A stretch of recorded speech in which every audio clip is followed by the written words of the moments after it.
은혜의 인물이라는 제목을 가지고 우리 하나님 말씀을 함께 나누고자 합니다. 성경은 세계적인 베스트셀러이며 가장 많은 사람들에게 읽히는 책입니다. 이것은 성경이 그만큼 유익한 책이라는 것입니다. 성경에는 지혜가 있고 삶의 교훈이 있으며 규범과 규례도 있습니다. 수많은 사건과 또한 스토리가 있습니다. 여기에는 액션도 있고요, 스릴러도 있고요, 멜로드라마도 있습니다. 종합적인 스토리의 책이며 역사책이기도 합니다. 그 많은 이야기 중에서 오늘 예수님과 한 청년의 사건을 가지고 함께 나누고자 합니다. 이 사건은 마태복음 19장에도 기록이 되었고 누가복음 18장에도 기록되어 있습니다. 마태복음에서는 그를 청년이라고 언급하였고 누가복음에서는 관원이라고 기록하고 있습니다. 그러므로 그는 청년이며 또한 그의 신분은 관원이라는 것을 우리가 알 수 있습니다. 오늘 본문에 예수님께서 길을 가시는데 한 청년이 달려와서 예수님 앞에 무릎을 꿇고 질문을 던지는 것부터 시작이 됩니다. 관원이었고 부자라고 하면 좀 거들먹거리기도 할 수 있고 어깨에 힘을 주고 다닐 수도 있는데 예수님 앞에 무릎을 꿇었다는 것은 또한 그가 근엄하고 위풍당당한 관원의 신부를 염두에 두지 않고 진지하고 간절한 모습이었습니다. 이 청년의 행동을 보면 그는 참 겸손한 사람이다 이렇게 생각할 수 있습니다. 근데 그 사람이 관원이면서 청년이었던 그 관원은 예수님 앞에 급하게 달려와서 무릎을 꿇고 앉아서 예수님 앞에 질문을 합니다. 그게 정말 얼마나 간절한 것이 있었으면 그렇게 무릎을 꿇고 와서 질문을 했을까요? 그 청년의 질문은 이렇습니다. 선한 선생님, 내가 무엇을 하여야 영생을 얻을 수 있습니까? 여러분은 이 청년의 질문에 문제점이 있다는 걸 발견하실 수 있으신가요? 이 청년의 질문이 선한 선생님이요, 내가 무엇을 하여야 영생을 얻을 수 있습니까? 언뜻 보면 이 질문에는 아무런 잘못된 것이 없다고 느껴져요. 그런데 그 다음에 예수님의 대답을 보시면 이게 문제가 있는 거예요. 예수님께서 그 청년에게 왜 나를 선하다고 하느냐? 하나님 한 분 외에는 선한 이가 없느니라. 여러분, 예수님이 선하십니까? 예수님이 선하세요? 뭐예요? 예수님이 악한가요? 예수님이 죄가 많으신가요? 그런데 여기에서 보면 왜 네가 나를 선하다고 하느냐? 하나님 한 분 외에는 선하신 분이 안 계시다는 거예요. 이 말씀을 가지고 많은 사람들은 예수는 죄가 있다, 선하지 않다 이렇게 얘기하는 사람도 있는데 그것이 아닙니다. 선하신 분은 한 분밖에 없다라는 이 예수님의 말씀은 예수님께서 그 청년에게 선한 분은 하나님 한 분밖에 안 계시다고 얘기한 건 뭐냐면 이 청년이 예수님을 가르쳐서 선하다라고 예수님을 선하신 분이라고 여겼다면 예수님이 바로 육신을 입고 오신 하나님이라는 걸 알았으면 선하다는 게 맞는 거예요. 그런데 그 뒤에 이어서 뭐라 그러냐면 선한 선생님이여 이랬다는 거예요. 인간으로 봤다는 거죠. 사람 중에서 그냥 조금 잘 가르치고 좀 뭔가 좀 선하게 보이는 선생님이다 이렇게 이 청년은 예수님을 알고 있었던 거예요. 예수님이 구원자 메시아라는 걸 이 청년은 알지 못했던 거죠. 그러니까 선하다고 한 거예요. 여기서 예수님이 네가 왜 나보고 선하다고 하느냐? 그러면 예수님이 이 청년에게 가르쳐 주고자 했던 건 뭐냐면 네가 나를 선하다고 했다 그러면 네가 나를 선생으로 랍비로 여기는 것이 아니라 바로 내가 메시아 구원자라고 봤다 그러면 네가 나에게 선하다는 말이 맞다. 하지만 네가 나를 선생으로 한 랍비로 봤다 그러면 이것은 틀린 것이다. 이것을 가르쳐 주고자 하기 위해서 예수님은 선하신 분은 하나님 한 분밖에 없다라고 얘기하는 것입니다.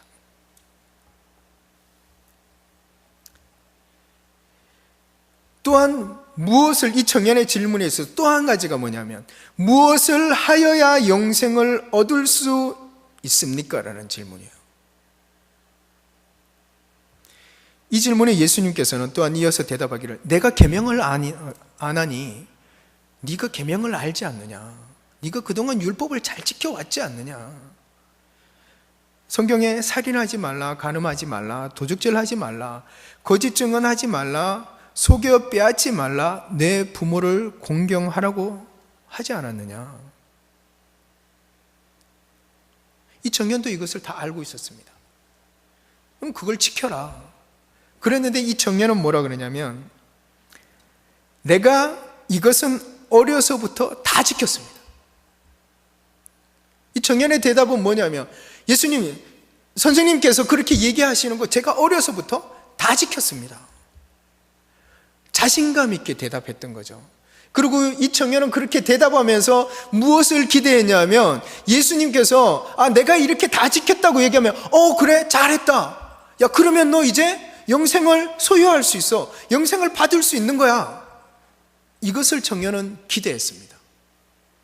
그리고 당당하게 대답한 거예요.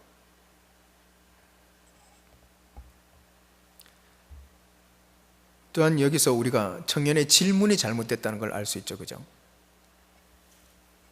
이 청년은 영생을 자신이 무엇인가를 노력해서 얻을 수 있다고 생각했습니다. 그런데 영생은 우리가 무엇을 노력해서 얻을 수 있는 것이 아닙니다. 구원은 우리가 노력해서 얻는 게 아니에요.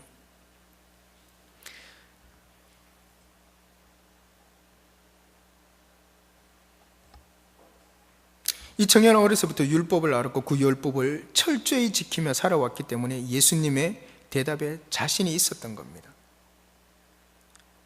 그런데 율법으로는 우리가 구원을 받을 수 없습니다. 여러분, 율법이 뭡니까? 율법이 뭐죠? 율법은 죄를 알게 하기 위해서 하나님이 우리에게 주신 계명입니다. 그러니까 율법은 거울과 같은 거죠. 거울. 저도 오늘 아침에 거울을 보고 머리 손질을 좀 했습니다. 근데 마음에 안 들어서 빨리 가서 다시 또 감았어요. 왜냐하면 머리에 왁스를 발랐더니 모양이 안 나와가지고. 그런데 그것을 뭐죠? 거울을 보니까 아는 거예요. 그래서 거울을 보고 다시 손질을 하고 이렇게 하고 왔습니다. 혹시 모르겠습니다. 지금 찬양 끝나고 올라와서 급하게 와서 때로는 이 카라가 이렇게 안 접혀 있을 때도 있고, 근데 저는 모르니까, 거울을 안 보니까. 근데 여러분들은 그 모습을 보면 설교가 들어오는 게 아니라 저 카라 빨리 만져야 되는데 이 생각이 계속 오죠. 근데 저는 거울을 보지 않아서 모르는 겁니다. 바로 율법은 이런 거와 같은 겁니다. 우리가 거울을 보면 내 얼굴에 지저분한 것이 묻었죠. 묻었으면 그 거울만 보고 있으면 내 옷에 묻은 것이나 내 얼굴에 묻어 있는 그 지저분한 것들이 거울만 쳐다보고 있는다고 이것이 없어지나요? 없어집니까? 거울만 쳐다보고 있으면 이게 서서히 싹 이렇게 사라집니까? 아니죠. 어떻게 해야죠? 물로 씻어야죠. 율법은 거울과 같은 거라서 나에게 죄가 있는지 없는지를 알게 하는 게 율법이에요. 율법 자체로 내 죄를 씻을 수 있는 게 아니라는 말입니다. 바로 내가 율법을 통해서 내가 죄인임을 알고 그 죄를 가지고 예수님 앞에 나가서 회개할 때 이게 씻어지는 거예요. 그런데 이 청년은 뭐죠? 그 율법을 다 지켰으므로 자기가 충분히 노력하고 자기의 공로를 가지고 구원을 얻을 수 있다, 이렇게 생각했던 겁니다. 그러니까 질문이 잘못된 거예요. 구원관이 잘못되어 있는 거예요. 그러니까 예수님 앞에 내가 무엇을 하여야 영생을 얻을 수 있습니까? 이렇게 질문한 거죠.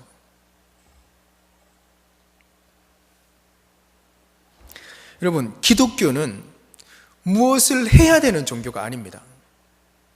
기독교는 믿음의 종교입니다. 내가 무엇을 수고하고 내가 무엇을 노력해야 구원을 얻는 종교가 아니라 내가 믿음으로 구원을 받는 종교입니다. 무엇을 노력하고 해야 뭔가를 얻을 수 있다고 하는 것은 다른 불교나 이런 다른 종교예요. 거기서는 내가 무엇인가 고행을 하고 수고를 하고 정성을 들여야 돼요. 근데 기독교는 그렇지 않습니다. 믿음의 종교입니다. 이 청년은 이것을 몰랐던 것입니다. 그런데 예수님께서 보면 왜 그 청년에게 율법에 대해서 1계명과 4계명은 전혀 언급하지 않았어요? 그리고 왜 5계명도 가장 마지막에 두고 살인하지 말라부터 인간에게 적용되는 계명을 말씀하셨다는 겁니다. 이거는 그 청년이 구원관도 제대로 잡혀 있지 않고 영생을 어떻게 얻는 건지도 모르고 하나님이 어떤 분인가도 알지 못하는 청년이에요. 그러니까 1계명부터 4계명까지를 예수님이 말씀을 하셔도 이 청년은 이해할 수 없는 거예요. 그러니까 이 청년하고 직접적으로 연관이 되는 인간들이 적용되는 그 계명부터 예수님이 말씀을 하셨던 겁니다. 청년은 자신이 지금껏 살아오면서 율법을 지키며 최선을 다해 노력했음을 예수님께 말씀을 드렸습니다. 영생을 얻기 위해 예수님 앞에 꿇어 앉아서 질문을 하는 그 청년의 모습.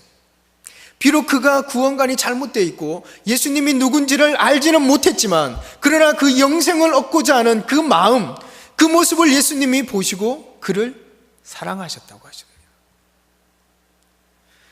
그래서 예수님은 그에게 다시 한 번 더 기회를 주시고자 하시는 겁니다. 그 청년이 내가 모든 것을 지켰다고 얘기했을 때 그랬구나, 잘했구나, 잘했다. 그런데 너에게 부족한 것 한 가지가 더 있다. 그것은 너의 모든 재물을 팔아 가난한 자들에게 나눠주고 나를 따르라. 와서 나를 따르라. 그러면 하늘에서 너의 보화가 많을 것이다. 그리고 나를 따르라.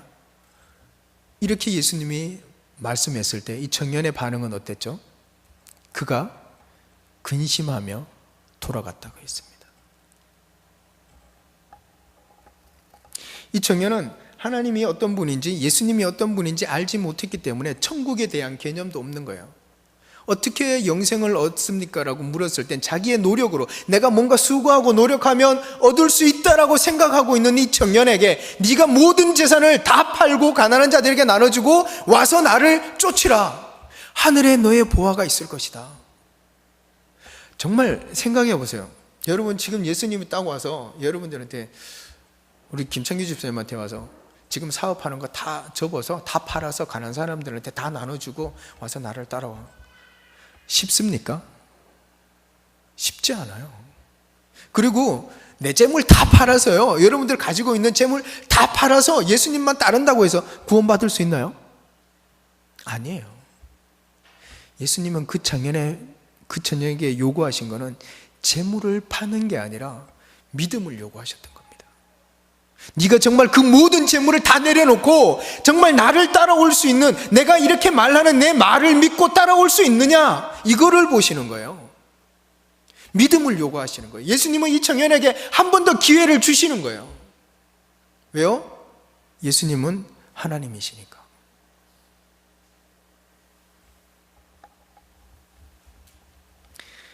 이 청년은 그 개념을 예수님이 메시아고 예수님이 구원을 베푸시고 하나님이시라는 것을 알지 못했기 때문에 이 땅의 많은 재물로 인해서 자기가 예수님을 따를 수 없었던 거예요. 그것을 내려놓을 수 없었던 거예요.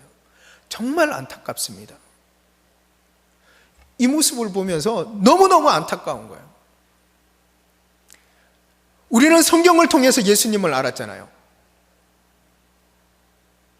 우리는 예수님을 눈으로 보지도 않고 믿잖아요. 이 청년은 뭐죠? 예수님을 만났어요.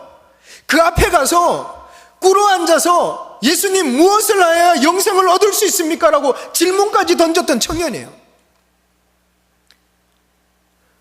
예수님을 만난 사람이에요. 그런데 구원받지 못했다는 것입니다.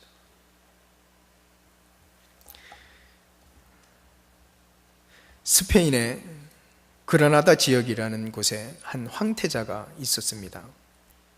그는 왕위 계승자였지만 전쟁에 휘말려 왕위는 고사하고 오히려 33년 동안 감옥살이를 해야 했습니다. 그 감옥을 해골의 곳이라고 불렀습니다. 그것은 그 감옥에 들어간 사람 중 살아서 나온 사람은 아무도 없고 해골이 되어야 나올 수 있기 때문이었습니다.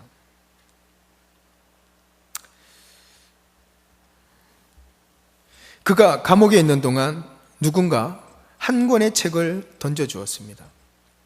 그 책이 바로 성경책이었습니다. 그 외에는 다른 어떤 사람과 말을 하거나 책은 허용되지 않았습니다. 그는 33년을 감옥에서 그 성경책을 읽고 또 읽고 몇백 번을 읽으며 지내다가 결국 감옥에서 생을 마감하게 됩니다. 그가 죽은 후 그 방을 청소하던 청소부가 벽에서 무엇인가 하나를 발견합니다.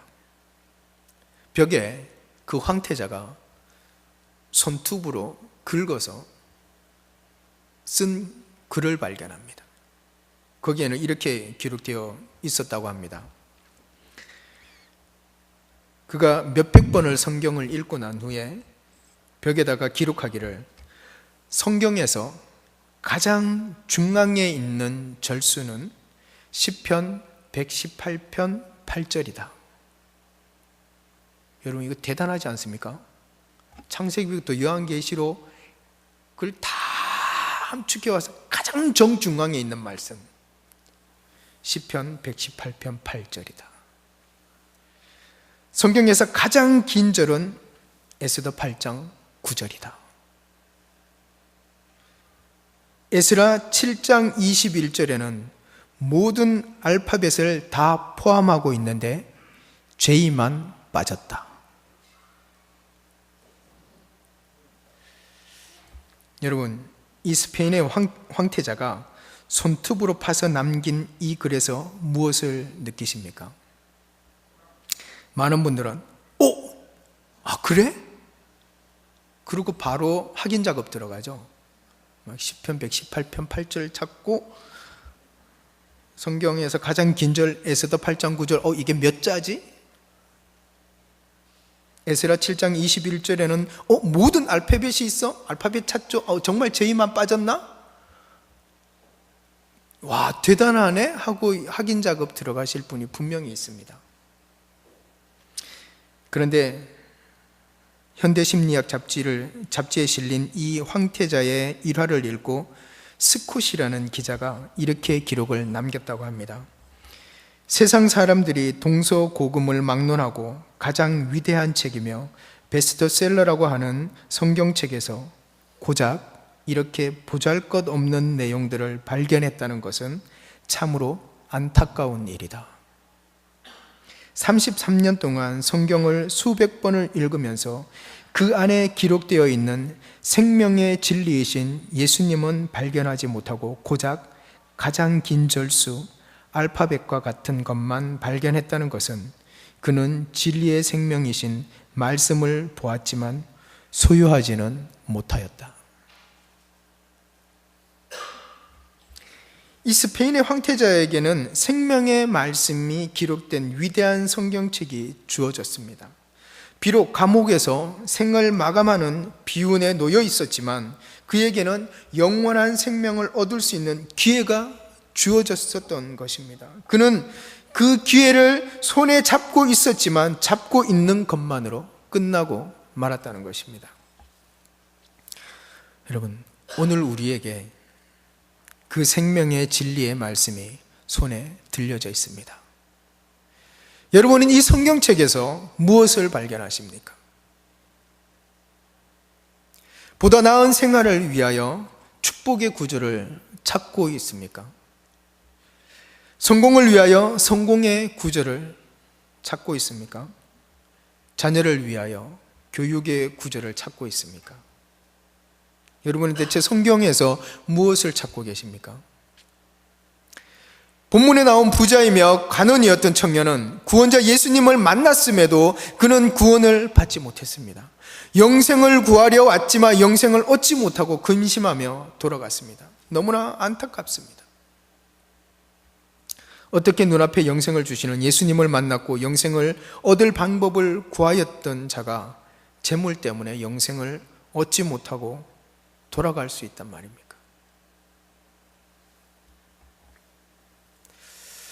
사랑하는 성도 여러분, 구원은 믿음으로 받는 것입니다. 무엇을 행함으로 받는 것이 아닙니다. 우리의 공로가 아니라는 말입니다. 구원은 하나님의 은혜이며 능력입니다. 여러분, 하나님의 은혜를 소홀히 여기지 마시기 바랍니다. 구원의 은혜를 가벼이 생각하지 말라는 말입니다. 우리를 위해 모든 것을 버리시고 이 땅 위에 오셔서 십자가의 멸시천대를 다 받으시면서 우리를 사랑하시고 구원으로 인도하셨습니다. 여러분, 구원의 확신이 있으십니까? 지금 당장 죽어도 천당 갈 수 있다는 확신이 있으십니까? 그러면 우리가 이렇게 살면 안 됩니다. 확신이 없는 자들은 막 살아도 되지만 우리가 구원의 확신이 있다면 우리가 함부로 살아서는 안 됩니다.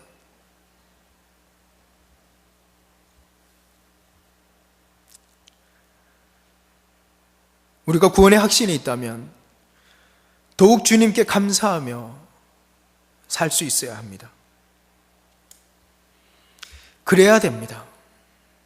그렇게 하는 것이 마땅한 것입니다. 다른 변명이 필요 없습니다. 우리가 먹고 살아야 하기에 직장을 다니고 사업을 하고 학생들은 공부를 하고 매일매일 피곤한 몸을 이끌고 어떻게 하면 좀 더 나은 생활을 살 수 있을까? 어떻게 하면 사랑하는 자녀들에게 조금 더 나은 음식과 학원과 학교를 보낼 수 있을까? 고민하며 바쁘게 살아가는 여러분의 삶을 저도 이해합니다. 저도 그렇게 삽니다. 그러나 그것이 다가 되면 안 됩니다. 이것은 세상 사람들도 다 이렇게 삽니다. 믿지 않는 사람들도 다 이렇게 산다는 말입니다.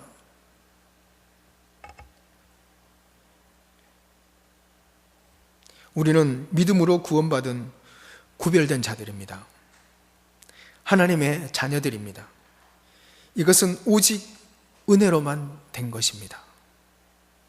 모든 것이 인간의 생각대로 이루어진다는 인본주의적인 삶을 사는 것이 아니라 모든 것이 하나님의 은혜임을 알고 감사하며 하나님 중심의 신본주의적인 삶을 살아야 된다는 것입니다. 우리의 통치자는 하나님이십니다.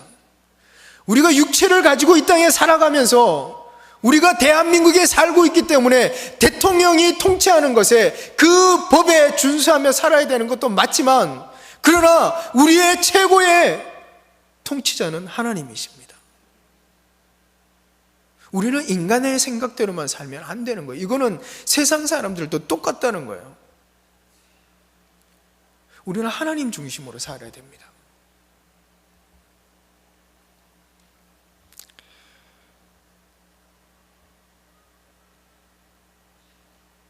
정말 이 청년처럼 무엇인가 영생을 구하였지만, 예수님을 만났지만 세상 재물을 버리지 못하고 떠나갔던 이 청년처럼 행여나 우리가 예수님을 믿는다고 하지만, 구원의 확신이 있다고 하지만 세상 사람들과 구별되지 못하고 세상 사람들이 생각하는 것밖에 거기까지만 우리가 생각하고 있다면 그러면 안 됩니다. 정말 목숨 걸고 죽기를 각오하고 하나님의 통치 아래 하나님의 주권을 인정하고 살아야 됩니다. 이것이 맞는 것입니다. 이렇게 살아야 됩니다. 이것이 하나님의 자녀된 도리입니다. 마땅한 것입니다. 어떠한 변명으로도 이것을 무너뜨릴 수 없는 것입니다.